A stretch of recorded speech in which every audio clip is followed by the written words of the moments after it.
So that's where you start if you have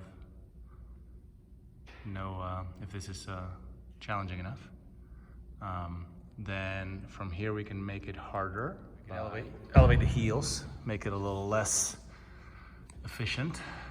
So it's a little more upright, more of the load is on the quads than on the hamstrings. If that's still not hard enough, well, obviously you can add load to either one of those if you have load. So I'm gonna load up front. Obviously this is gonna get tough if that load is real heavy, but if you put that load farther away from you, then you can be even more upright. You can put more of the knees can go even more forward. So this becomes more of a quad dominant exercise.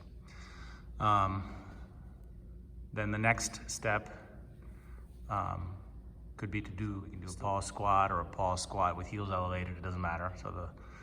So we pause at the bottom, think about why we're doing this, and then go back up.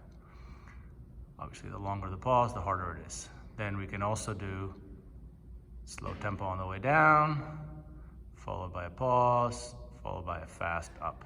And that is going to be quite a bit harder. And we can obviously do that with heels on the floor or heels elevated. Either way it works. We can also do 1.5 reps. So we can do 1.5 reps with heels elevated. So you go down, come halfway back up, all back down, and then all the way back up. You could also combine those with a pause or a tempo at any piece of the, any part of the movement.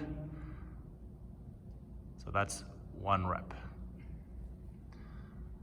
Once you run out of that, and you run out of load, you're probably gonna have to go to 1 leg. So we have the handy dandy little single leg squat stand here, but you can just use a couch or a chair. And if it's uncomfortable on your foot, you can roll up a towel or yoga mat to go under your instep. So single leg, rear foot elevated squats. Now, a couple different ways of doing this. Emily right now is doing it kind of a hip dominant way. So she's staying pretty upright and the load is gonna go more to the glute and hamstring of the front leg. You can change that by leaning forward, trying to exaggerate. You can bring the front foot back a little bit if you need to, and lean forward as much as you can. See, now the knee is going forward a lot more of the load is on the knee extension of the front leg. And obviously you can then load this with whatever load you have. You can hold it in your hand down by your side, or you can hold it in the front, just like Emily was doing before. The farther forward you hold it, the more it's going to bias the exercise towards being a knee extension exercise. And you can then combine this with any sort of pause or 1.5 rep or tempo strategy like you were doing with the bilateral version. So by the time you're doing slow eccentric pause 1.5 reps with all the load you have for a set of 20, I guarantee you that's a lot of work. So that's pretty good progression for squats. The other thing you can do, if you care, is like sissy squats. You probably have to hold on to something for that. You know what a sissy squat looks like? You're gonna go into your toes, basically. You're just gonna squat and you're just gonna go all the way to your toes. Let's send the knees forward as much as you can. Forward, forward, forward, forward, and then get up by pushing. Yep, do it, look at me. Do it looking this way and just hold, yeah, there we go. You don't have to be next to each other. The toes can be in a normal position. So basically just try to roll forward as much as you can. Roll forward, or stay upright, and then leg press the floor away. There you go. And you can even do it by leaning back a little bit, which allows you to be even more forward. So that's another variation. More knee dominant. And then I guess there's the backside, right? So double leg, so bilateral deadlifts. So regular old deadlifts with whatever load you have access to. Tiny little baby kettlebells. Also probably more RDL-like deadlifts where like the knees are a little softer, but soft, but they're not really part of the movement. You're mostly just doing hip extension.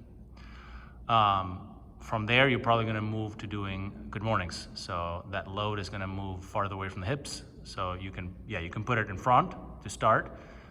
The more advanced you are, the farther away from your hips that load is going to be. So right now, this is a good morning with a weight about the chest. If she puts it a little higher up, as high up as her head as you can manage, it's gonna get harder. So the farther away you put that load from your hips, the harder it is. Again, the knees are soft, but most of the movement is coming from hip extension and back extension. When you run out of, when that gets too easy, then you just go doing that with single leg. So start with single leg deadlift, and she's using the rear leg for support, but not really for lifting the weight. You can also hold on to something if you need to, but generally just using that rear leg for support will be enough to be in balance. And then obviously you can make the intensity higher by making that load be farther away. So you can hold it on your chest like Emily was doing at the beginning. Same amount of load is harder now. And then if she puts it farther above her head, that's even harder. Same amount of load is more challenging. So that's a progression of hip extension exercises. And of course, you can also do pauses or tempo or 1.5 reps with this exercise. Then I guess there's bridging of various kinds, right? That's still, and you can do double leg or single leg. So that's other hip extension exercises. So a double leg bridge. You can also do a single leg bridge. Emily will often do these with various pauses at the top or pulses or any sort of thing like that. So you can obviously make that harder by holding on to some weight over your hips. And then you can also make it harder by elevating the feet on something that's gonna roll. So that's probably not the best thing, but you just elevate the feet on a couch or a bed or a chair. You can also elevate the back. And you can do that with 2 legs or 1 leg. So those are all good hip extension movements.